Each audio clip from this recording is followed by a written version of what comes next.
today's mini vlog nga pala, papunta kami ngayon ng Tigayon. Pero bago nga pala kami pumunta kung saan kami pupunta ngayong gabi ay dadaanan nga pala namin yung kapatid namin dito sa pinagtatrabahuan niya. Dahil meron nga pala siyang pasok at 7:30 pa yung labas niya. Habang inihintay nga pala namin siya makalabas ay pinaglaro nga pala namin muna rito yung mapamangkin namin. Yung lakad nga pala namin ngayong gabi ay kakain nga pala kami sa labas. Dahil sa araw nga pala na to ay kaarawan nga pala ng bunso naming kapatid. At sa araw din nga pala na to ay kaarawan din nga pala ng pinsan namin na si Joy at ni Raymar. Kaya triple celebration talaga yung magaganap sa gabing ito. Dito nga pala kami kakain sa Camp Food Inasal. Matatagpuan nga pala itong Camp Food Inasal dito sa Tigayon sa Diversion. Kaya sa mga gusto nga palang kumain dito sa Camp Food Inasal ay makikita nyo rin to agad.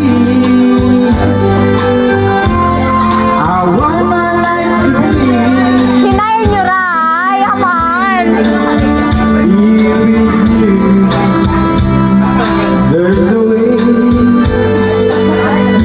Everybody say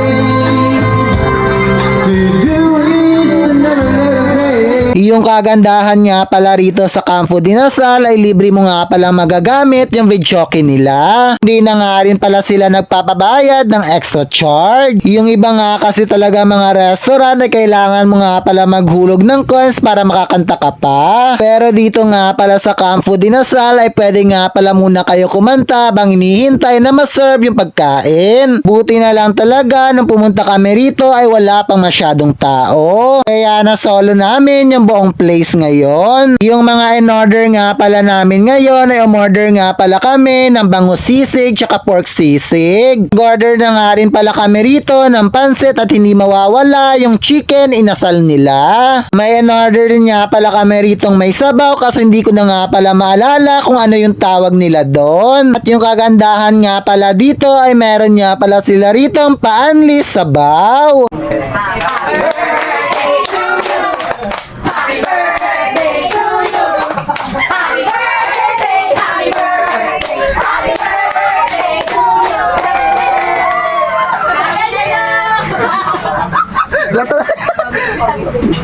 Kaya sa kaarawan niya pala ng tatlong pangit ay happy birthday nga pala. At birthday nyo nga pala ngayon ay hindi nga pala pwedeng maging bida kayo. Al vlog ko nga pala to ay kailangan ako yung bida at wala kayong magagawa. Kailangan ako lang yung perfect at hindi kayo. Chawot lang. Pero in fairness nga pala rito sa Camp Food Inasal, ang sasarap nga pala na mapagkain nila.